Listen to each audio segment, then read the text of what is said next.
Welcome to Course Stories, produced by the Instructional Design and New Media team of EdPlus at Arizona State University. In this podcast, we tell an array of course design stories alongside other ASU Online designers and faculty.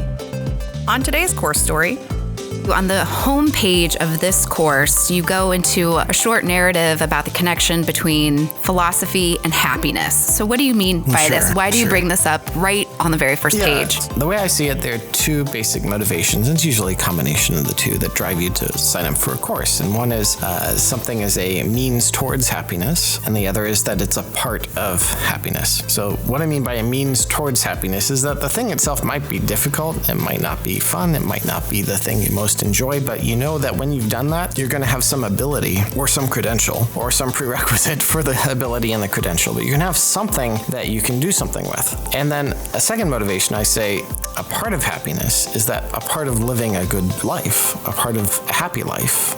And when I say a good life, I mean a happy life. A life that is worth living is engaging in this thing.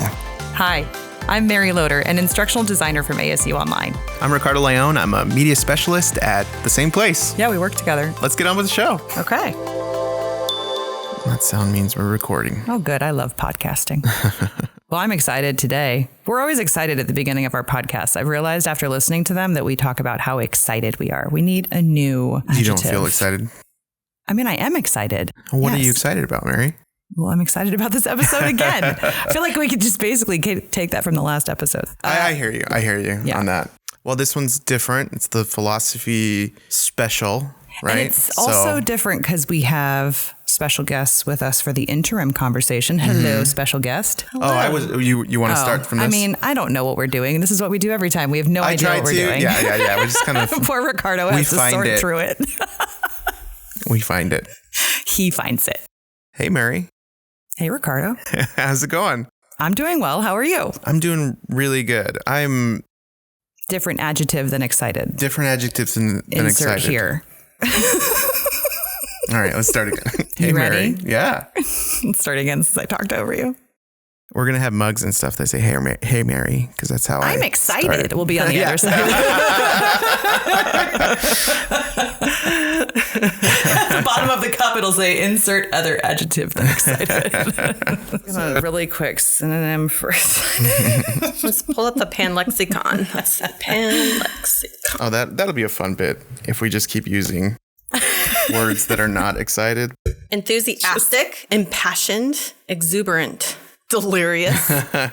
Spirited. I am so spirited. I am delighted. Oh, that's nice. You ready?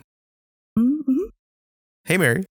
Hey, Ricardo. How's it going today? It's going really well. How are you? I'm good. I'm really thrilled to be... That was the one you were going to use? Oh my God, it was literally the one I'm looking at. It's like you're doing a mind reading trick. Well, I just picked the first one on Google. No, I picked like almost the last one at the bottom too, dude. Okay, we're in sync. Anyway, I'm titillated. Listeners, we're trying to find other words than excited. We feel like we've been saying excited. We want to pique your interest, but if we keep using excited, you guys are going to think it's the same episode each time. Yeah, because I mean, we are exhilarated. I, for one, am elevated and electrified. I'm favorably impressed. Oh. Favorably impressed. Well, one of the things that has enlivened me the most is that we have a very, very good conversation coming up for you here, listeners. And also we have in studio with us for the intro here and throughout the episode, we have a special guest. Deanna, would you like to introduce yourself? Yes. Hello. Hi. I'm Deanna Soth, Assistant Director of Instructional Design at ASU Online EdPlus. And today we are listening to a really interesting conversation between Christine Moore on my team at ASU Online and Jeff Watson in the philosophy department at ASU. I've worked with Jeff for quite a few years in the philosophy department, and I'm really excited to have everyone listen to this conversation because it's very interesting. And for folks listening who are instructors, course, I would invite you to listen for Jeff to talk about a few different things. So he's going to be talking about his goals for his course and, why, folks should take philosophy classes in general. And the way he talks about it can be translated to really any discipline. So whoever's listening out there who's teaching any sort of course, Jeff has a lot of great things to say about it. And so he's talking about, how he grades fairly, especially as an ethics teacher. I think that's just very interesting. And, how he's grading not on the positions that his students are taking, but how they're coming to those conclusions. So I'm very excited for us to hear that conversation today. Me too. We were here that day, and it's just, you can just tell that Jeff gives off this humanist vibe, really, that is really kind of, I can imagine being a student in that class feeling very secure, knowing that your efforts will be worth it and that it's not a right or wrong situation. He's a nice man. So that's one thing. And then he's also very fair, and he spends so much time with his online students. I'm not sure that came through necessarily in the conversation, but he spends so much time with his students. It's so great. So I've loved working with him over the past few years. Very dedicated teacher. Jeff did mention that he has intentionally designed his online courses to allow him the time and space to be so involved. And I think working with people like you and Christine and other people on our team, that intentional approach to design can create that for anybody. So just thinking about how you can automate the places that you can automate so that you can really intentionally engage in the places that matter. And I think Jeff has really figured out a good balance around that. Definitely. And I think it takes time. So he's been teaching for a long time, as you'll hear, but he does an excellent job of creating a sense of community in his courses, which is like the one element that we're always looking for in an online class is like, am I going to be teaching myself, or is this going to be actually a learning community? And he does a really good job facilitating that. And he gets into the details in this episode. That's great. So we ready to go for it? Yeah. Yeah. How do you feel about it? Let's do it. What's your adjective, Deanna? Are you keen on this? I'm very keen and delighted and thrilled and all of the words. All right. Let's do it. All right. Hello, everyone. Today we're telling the course story for PHI 335, The History of Ethics, with the instructor and course developer, Jeffrey Watson. Hi, Jeff. Thanks for joining us today. Hi. Yeah, thanks for having me. All right. Let's start from the beginning. If you could tell us just a little bit about this course, how long have you offered this particular course? Well, sure. So I've been teaching this class for about 7 years now. It started on campus, and I mostly taught it as an on-campus course. And then about 2 years ago, I developed it into an online class. Okay. All right. So teaching it for quite a while. What is it that excites you about this particular course?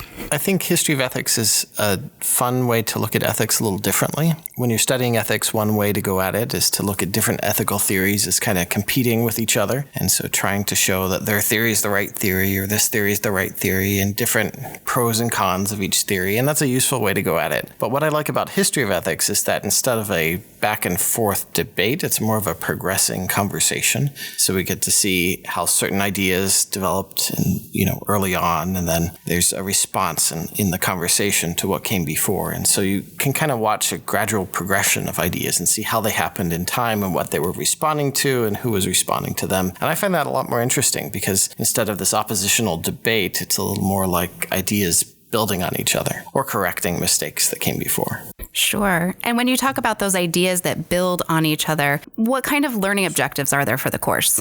Sure. So one of the goals is that students would be able to describe ethics as an ongoing conversation. So understanding it not just as a set of points of views. Its second learning, objective is obviously to know what deontology is and know what utilitarianism is and kind of understand these big ideas. What's virtue ethics? What are the underlying, assumptions of virtue ethics? But also to be able to describe that as an ongoing conversation. So one view responding to the next and be able to lay out that story, not just as an argument, though that's also a third learning objective. I want students in all of my classes to be able to give a good argument for a view, defend the argument against objections, foresee objections, respond to things that someone might say, give the best defense they can. And that's in all my philosophy courses a goal. But in this class, it's not just that. It's also to kind of capture the history, the story that puts it all together. And some of that history starts a long time ago with authors like Plato and Plato Socrates and Aristotle. Yeah, Aristotle. Socrates, of course, very beginning before Plato. Yeah, and so we kind of start off there with the Greeks. We don't do a lot of pre-Socratics or pre-Socrates, but we start out with the Greeks, Plato, Socrates, Aristotle. We spend a lot of time on Aristotle because he has a lot to say that matters in the future. And then we look at the Stoics, the early Stoics, and some of their views, which are still influential to many people, and then kind of, run through history really quickly through the Middle Ages, but we touch some things along the way into the early Enlightenment era. And then you get people like David Hume and, of course, Immanuel Kant at the end of that era, and then, up until the 1800s and today. So do you have a lot of students that ask questions about connecting the history of ethics to today's world or applying theories from the course? Well, I mean, one thing that's very useful about seeing the history and the whole history, so the Enlightenment era, all the stuff that comes before it and all the ideas that, come after it also, is that when you start to think about debates today, you can see them not just as they say this is right and they say this is not right, or they say this is wrong and they say this isn't wrong, but instead in terms of, well, they're operating out of a view that is Kant's view, or they're operating out of a utilitarian view, or this is really a neo-Aristotelian view, right? Good word. Neo-Aristotelian. This is, yes, Aristotle part 2, right? Or they're working out of a Thomistic view from Thomas Aquinas, or they're working out of a Platonic view. So you can kind of re-understand debates that are happening today, not as two people shouting at each other, giving all the reasons on a list, but instead understanding it as, well, people are operating out of very different ethical frameworks, and we can appreciate kind of how those rose and then what the criticisms were at the time. And so we can understand some of those debates now a little more clearly. I can't say that that answers the debates, but it gives us some understanding and maybe some better understanding of how other people think. Mm-hmm, mm-hmm. And you actually give students a forum to express that. You have something in your course called The Muddiest Point. Oh, yeah. Why don't you tell us a little bit about that? So one thing in the transition from an on-campus class to an online class that I needed to think about was how to have the kind of instructor-student conversations that I was used to having in the classroom that are fairly spontaneous, that get into doubts and uncertainties students have, or maybe attempts they want to make to apply something, and have me spend some time in class actually responding, not just in an offhand way like see page 72, but, like a sincere response. And so I wanted to have an online forum where I could do something like that, but obviously not synchronous, right? At different times. And so I would look to something like a community forum or a Muddiest Point forum for that kind of conversation. But what I found is the best way to get students to actually engage in that was to put a due date on it. And so I offer 1 extra credit point, which is not going to make anyone's grade, but as a way of getting that, into their attention. It shows up on the dashboard. They can kind of see it. They know to log in. And so that invites them to post kind of very openly whatever points of confusion or concern or curiosity. And very often it's just curiosity, and that's the best thing. So, and that gives me a chance to give a response often to a question I've not thought about before or given enough thought to before. Okay, so Jeff mentioned the Muddiest Point strategy. Love the strategy. Yes. So, I don't know what that is at all. So it's a clarifying activity for students to really express what they're confused about in the content for that week or that module. It's a very commonly used strategy in a very general sense. It's like, okay, what are you most muddy on this week? But the way that Jeff uses it specifically is very interesting. Muddy meaning? Unclear. Right. Oh, right. Like water versus mud. Yeah, like sludge. Yep. I gotcha. Mm-hmm. Cognitive sludge. That's the name of my band. Thank you. Oh my gosh. The new one. But it's a good strategy to really understand what your students are not understanding about the content, and you can either clarify on the spot any specific questions, or you can really adjust your course content based on what your students are giving, real-time feedback about what's confusing. You can potentially make changes in your course depending on their responses. So it's just a way for you to check, engage where your students are. It's a really important kind of refinement and intervention. Yeah. Also, I think it's really helpful for students to see other students be vulnerable and express that they're struggling because they're probably not alone. And it's nice for another student to go, oh, okay, it's not just me. And then to have an ongoing conversation to help everybody find the solution together. I just love the Muddiest Point activity. When it's used properly, like in Jeff's class, it's such a dynamic way to get the class to interact and to really help refine the experience for everybody. There's different ways you could do it too. You could use a discussion forum like Jeff does, and that's helpful for, like you said, for students to see each other. If you'd rather it be more anonymous, you can do like a Google form or something like that to get students' feedback. So there's different ways you can go about it. And what's the frequency that this happens? I'd recommend weekly. You can do, mid-semester check-in as well, if that's appropriate. It probably depends on the pace of the course. In the content of the course, I'm sure if it's more complex ideas would require more check-ins with those muddy points. And again, it goes back to that learning community where maybe students can help each other. And it's not just only instructor-facing, but students can also help clarify for each other. I love that. It really helps adults put things into their own experience and perspective and feel like a part of something instead of just a passive experience. That's great. All right, now some hits from Cognitive Sludge. So give us an example. What's been your favorite, muddiest point? I don't know. Favorite, it's hard to find an exact one. But I guess an example would be something like, here's an objection to a claim, right? So Kant says we shouldn't do anything unless it's a universal law that could be applied in all cases and at all times, right? Well, what if I'm in a parking garage and someone needs help starting their car and the person I helped start their car turns out to be on their way to do something awful?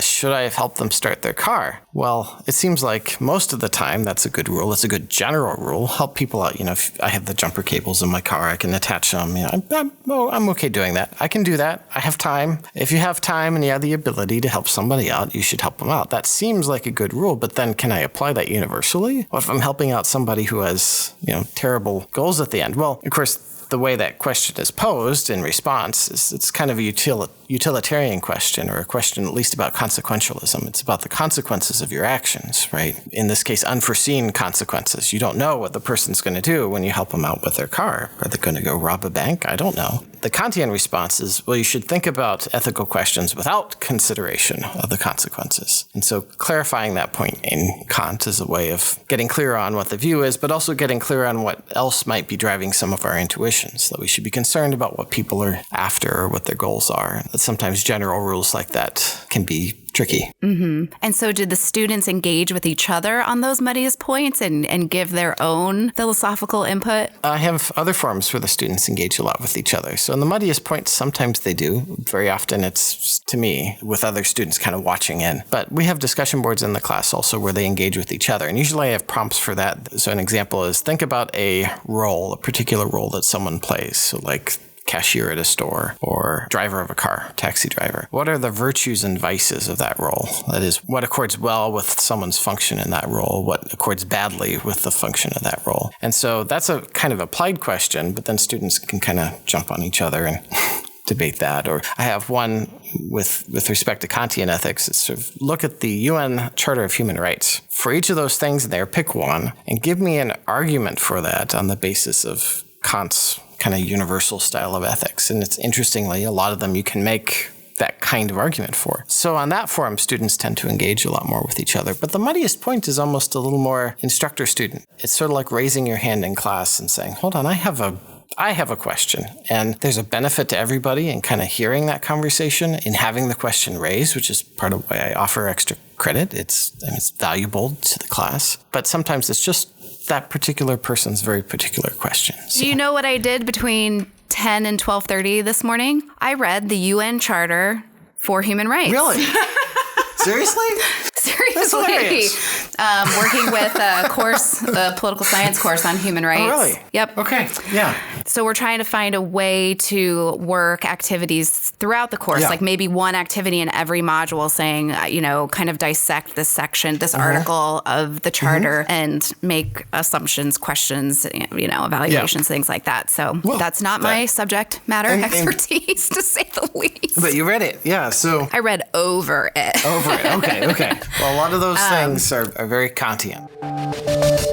So let's talk about Yellow Dig. Oh, I love Yellow Dig. We all know I love Yellow Dig. Yes, I do too. So Jeff mentioned that he uses Yellow Dig for all of his discussions, I thought. Oh, no, he has two different kinds. He does one that's the muddiest point, and I think he uses it for that, and then just random interactions. But then he has intentional discussions too, as he mentioned. So Yellow Dig is a participation and engagement tool that's really gamified for students. I really like it. It's very much like a social media sort of platform where students really gain points based on how engaged they are in it and how engaged the rest of their fellow classmates are with their posts. So it's less of an assessment tool, more of an engagement tool. Absolutely. And the big benefit, auto-graded. Love that part. Wow. Yellow Dig system will quantify their interaction and give a grade based on that? Exactly. Word count is how they do it now, but I know on the roadmap they have other interactions that are going to be putting points on the board. So right now they have emojis too, or if someone responds to your comment with a word count, you can get some points as well, and so can they.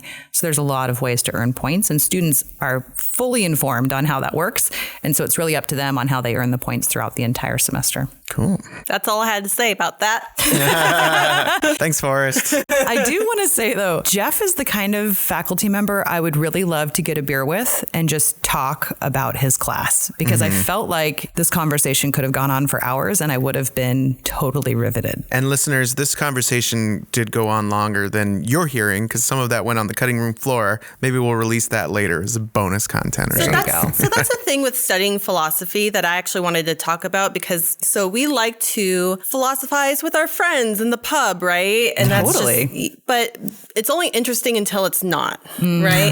But then as a philosophy student, you're actually seeing those concepts all the way through, which is actually very hard. So being classically trained in philosophy actually requires a lot of work, that it's more than just having interesting conversations. There's a lot to it. So the philosophy students at ASU Online are awesome, and they're very hard workers. And I think there's some sort of, element to being a philosophy student that you're just kind of there to, you want to learn. So you're invested already. And so it's just a matter of seeing that through all the way through the structures of being classically trained. I'd say that's a good thing, because it sounds like in the first few assignments, all he does is attack your arguments, which is really good practice for becoming good at arguments. But if you're not ready for it, that can feel like a hazing experiment. Well, and absolutely. You could be, your major could be you could be majoring in anything, and being able to persuade or engage in argument is always going to be helpful. So I would encourage students of any major to take one of Jeff's classes and really learn at least some basic structures of argument. Agreed. And I also loved that his perspective was, when you learn the theories, when you learn the background of where people's thought processes come from, you're better able to accept them. Maybe you don't agree with them, but you understand where they're coming from. And just having that in general in our society, I think, is such a powerful character trait to have, that you can see someone else's side and still hold true to what you believe, but still value them and their perspective and their experience. What I want to know is, why isn't philosophy taught in high school? Right? I disagree with everything you guys have said. I'm just practicing my argument skills. Is that good? I mean, I disagree. Let's ask Jeff. Okay, so I have a question about the type of conversations that you're asking students to have, because the history of philosophy isn't something that maybe people internalize very easily, or they just kind of watch the lecture and, they get it, right? So you have the muddiest point conversations, you have the yellow dig conversations about things that are happening kind of in our everyday lives. But then you also tell the students not to discuss so much in the class, but to go out and discuss it with other people and then come back and share what they learned. So tell us a little bit about that. So I mean, another part of this process of thinking through how to turn an on-campus class that was a very discussion-oriented class on campus into an online class that's going to have that component was, I wanted the students to have informal conversations that are not graded for quality. They're not, I expressed this correctly and I, brought in the right points and he looked at it and he thought it was good. I made a good argument. Not necessarily even conversations with peers, but just trying to explain the view. That act of trying to explain something you read to somebody else,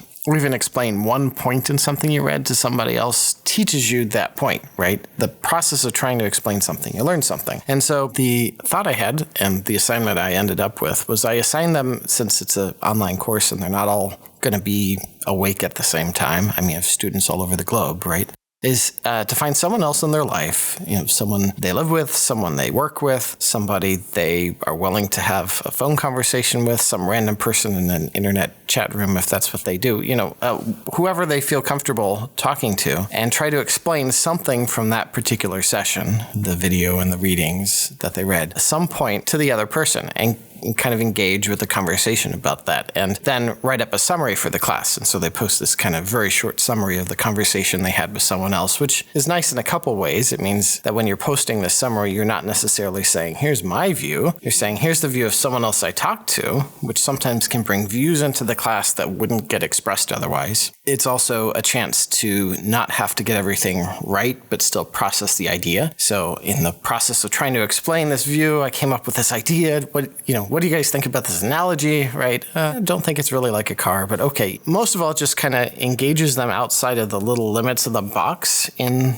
the course itself, so that it's not limited to, I log in, I do my philosophy work, and then I'm done. I think especially with philosophy in general, and especially this class, it's something that's really best if you spend a lot of time thinking about it. Some of the work in the class is not reading, it's not watching, it's not answering quiz questions, it's folding your laundry and thinking about ethics. And so one way to make someone do that is to kind of pull it outside of the little limits of Canvas and the online forums and just get someone to converse with somebody else. And I would guess about 95% of students from the responses I read seemed to take pretty well to it. So they, found people in their life who were willing to put up with them talking about ethics for a little while. And the process of trying to explain some of these things to someone who's not taking the class and not a specialist really forces you to get to the kind of core of the idea and get very clear on the idea, because the other person's not in the class going, oh yeah, I know that too. So that was kind of the goal of the assignment, and it worked out well. There's some challenges that, I planned this course before COVID hit, and then I first taught it in the fall of 2020. And so there were students who were like, I'm isolated at home and I do not see anyone else. But in a way, this encouraged them to call someone or text someone or interact with someone in some way, video call or something outside of the limits of the class. And I had a couple students who volunteered to do an online Zoom chat as a group. And so some of them did a group chat with each other to have that component. But that was definitely different than my initial plan for the course when I was thinking of teaching it. But I think it worked out pretty well. Do you see any trends or patterns? Who do the students typically seek out? Because I know I would go to maybe my parents for one philosophical conversation. I might go to some friends for another. Who are the students going to talk to about philosophy, the history of philosophy? A lot of it is family members. People they feel comfortable having an informal conversation with. I don't know to what extent they pick and choose which family member for which topic, but that would make sense. That sometimes, a certain person's going to take well to a certain question and someone's not going to want to talk about it. But I've also seen people talking to coworkers or things like that. They're working at Starbucks and it's a slow time and you have a chance to have a 5-minute conversation about something you read. In a way, it kind of engages you in being willing to have conversations with people that are about serious things without needing, I guess it's your excuse, right? Sometimes it's hard to have those kinds of conversations in informal environments without everyone getting very tense. And so good excuse to have those kinds of conversations. You mentioned something earlier about trying to eliminate the worry about expressing something correctly. Yeah. And so I was wondering about how you select the questions that you pose students in the course, because if you're starting with Plato, but you want to have contemporary conversations, how do you select the questions that you pose in those different forums? Well, part of it is seeing it as progressing towards more and more sophisticated writing, right? So your initial encounter with Plato is going to be something where you're trying to relate it to what's going on now. But, we are progressing towards an essay at the end of the unit, and you have to explain Plato's argument and kind of the point of view. So I just want to be clear, I have multiple types of writing, and the types that are neither incorrect or correct are kind of at the beginning, progressing towards things where there are correct and incorrect answers. But trying to think of ways to apply an ancient philosopher today is not always as hard as it might seem. Number one, a lot of those ideas are part of the cultural context. If someone's in kind of the dominant culture around us, they found their ways there. You just don't realize until someone points them out. And a lot of the concepts are things that can be applied a little outside of philosophy. You take a couple steps away, but the underlying idea still works, right? So what is it that ties together all of the things that are good in some way, right? What's the thing that's in common between a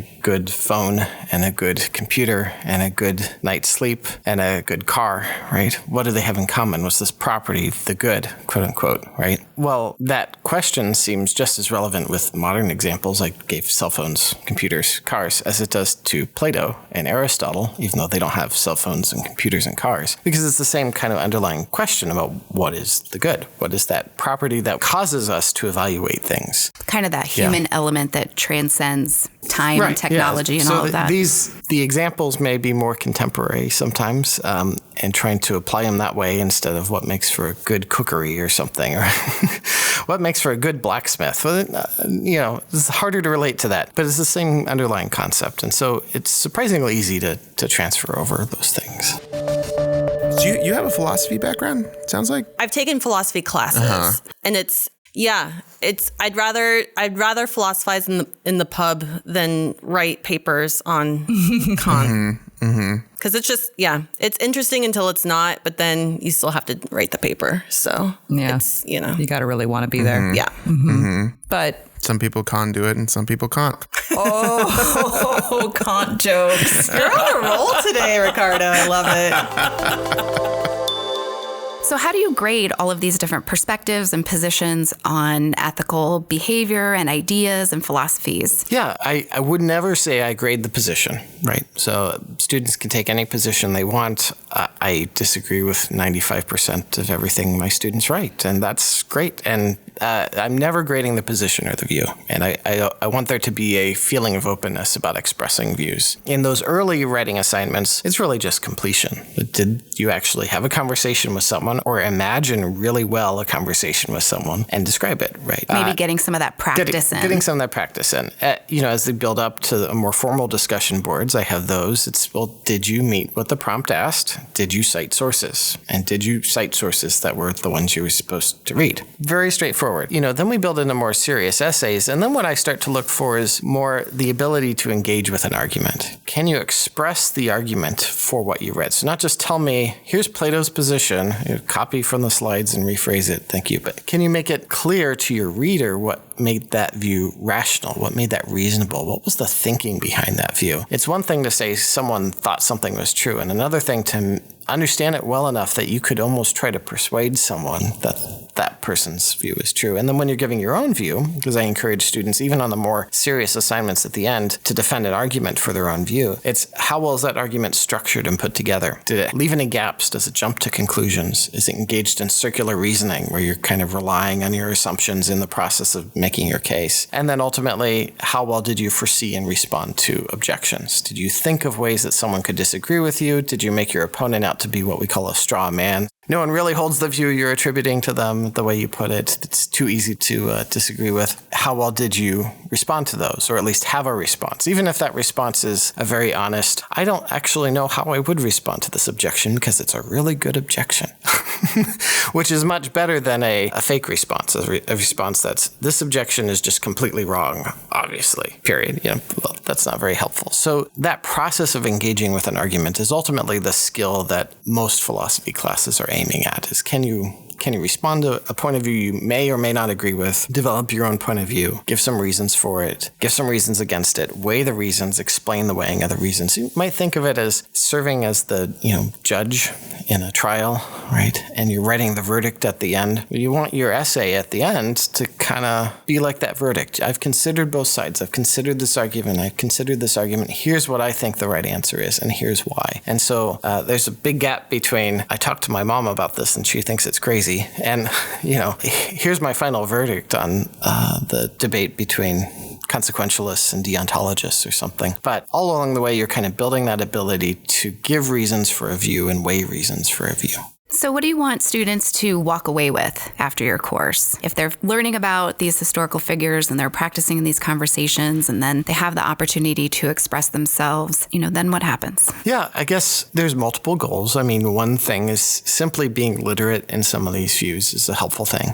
All the people that we're studying are figures whose ideas, often whose names even, are part of our bigger cultural discourse. And so being able to read something when someone's making an argument in a newspaper on some political issue or something, or someone's making an argument to you personally on something, being able to identify the historical sources of that, the underlying ideas for that, the motivations for that, and sometimes to even challenge those ideas, that's just a useful thing for being a citizen, right, in a community. And so I think one goal of the course is just the ability to engage in that kind of conversation. But another goal is kind of what I was mentioning earlier, which is that ability to defend your own argument towards something, to foresee objections and respond to them. That's a valuable skill that ultimately kind of the end goal of, again, pretty much all of my classes is, can you come away with that ability to respond to an argument, defend your views, lay out your views so that whatever you end up doing, you're able to, I guess, feel confident about your ability to persuade people. That's an important skill, whether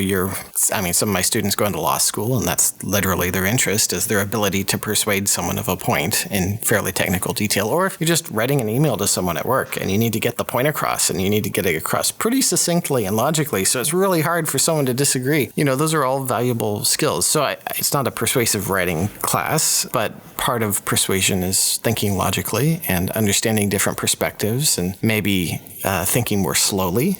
And so that's part of the value, I think, of the course is that ability to slow down and weigh things. Which is so important as well. What type of student takes your course? Do you find that students take your course because they're earnestly interested in the history of ethics, or maybe they're on a particular major path? Well, if I'm looking at the enrollment, it's usually about 50-50. So about 50% of students or so are majors who are in either our standard philosophy major or our morality, politics, and law major. Those are students who have decided they want to study philosophy, and this is kind of a key part of it. This particular course within that morality, politics, and law major is one of the key courses, especially for online students, that they have this choice of this and like an ethical theory class, but they have to take one. And it's important for that major.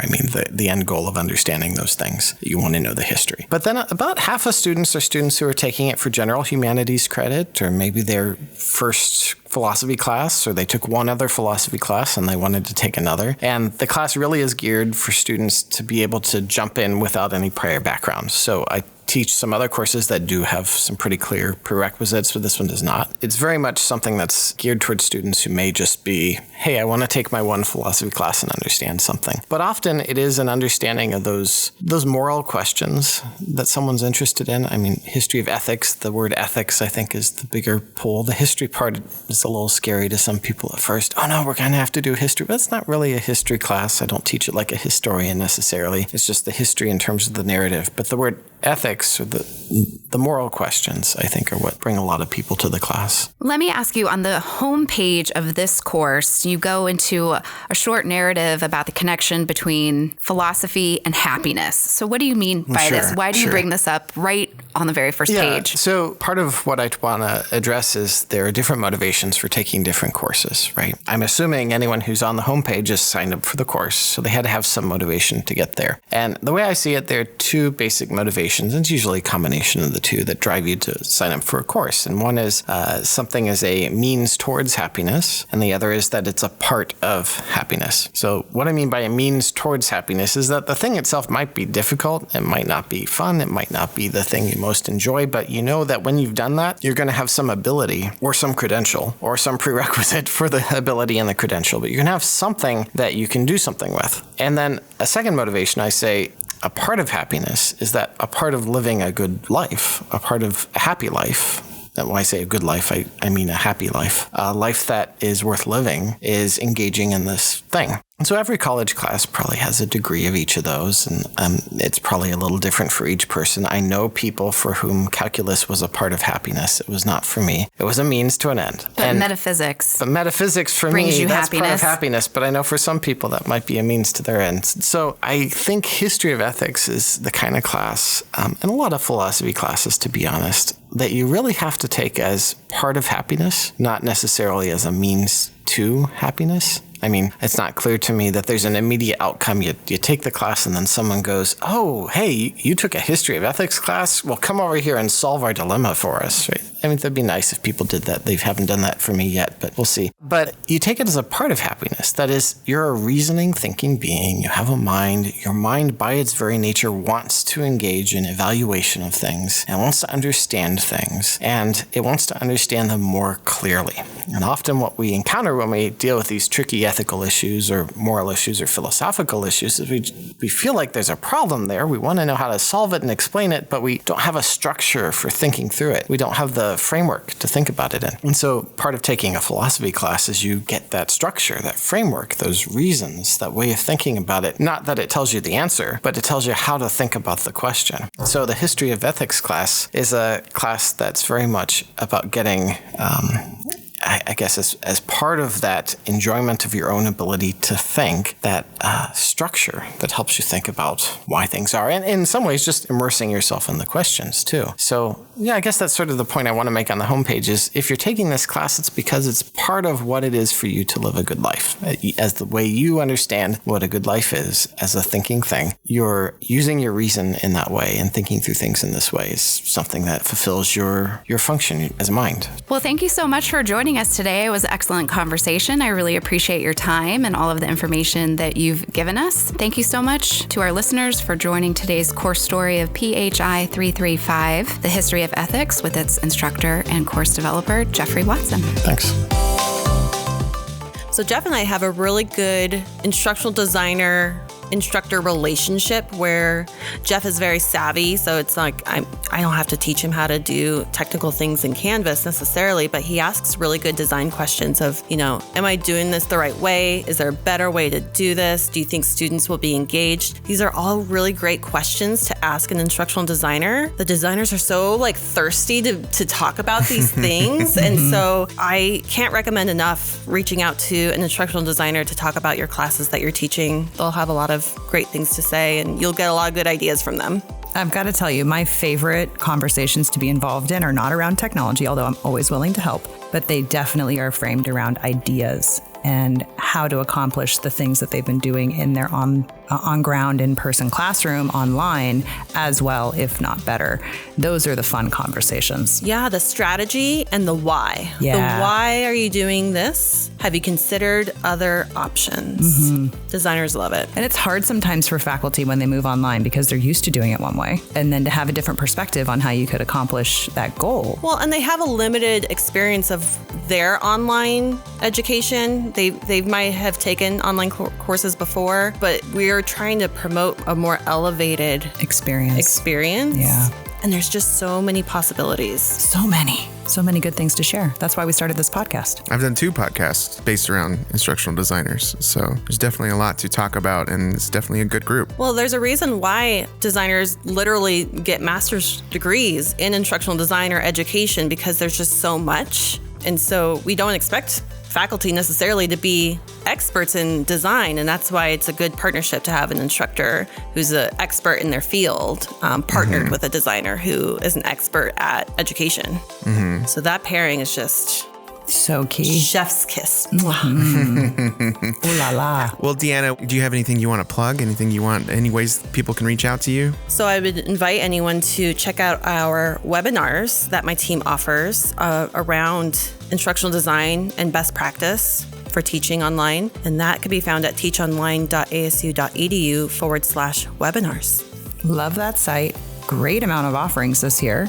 And if you don't see something that you'd like us to talk about, feel free to email us at Course Stories. We'll make sure that the webinar and workshops folks hear your request, and we'll add that to our workshop repertoire. Well, thank you, Deanna. Yay! Thanks for having me. Oh, we're so happy you were able to come out. Hey. Hi, listeners. We're coming up on the last episode of Season 1 of Course Stories. The last episode? Are you serious? The very last one of this season. Well, when's the next season? That's a good question. When do we want to have the next season? We have so many things to continue to explore. Yeah, I think in the fall. I think taking some time in the summer to maybe do some special episodes. Oh. That might be fun. So it's actually, listener, we're talking directly to you. We were talking to each other before, but now just to you. It's very, very important that you subscribe to the podcast, because if you don't, you'll miss it. You'll miss it. There'll be things that are going to be coming out this summer that you might miss. So we're not going to have the regular release schedule, but we will have something for you, often. Yeah, every once in a while. Every once in a while. When we feel like it. When we need to. And we're not on vacation. Right. But we hope you enjoy us on vacation. Yeah, listen to us at the beach. Yeah, go back to the first episode. There's so much you can learn from the faculty we've already talked to. Absolutely, absolutely. So, Mary, what do they need to do? Subscribe. Yes, and you can do that wherever you listen to podcasts.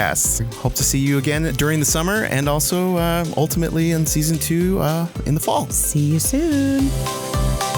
Course Stories is produced by the Instructional Design and New Media team at EdPlus at Arizona State University. Course Stories is available wherever you listen to podcasts. You can reach us at coursestories@asu.edu. If you're an instructor at ASU Online, tell us your course story and we may feature it in a future episode. Thanks for listening.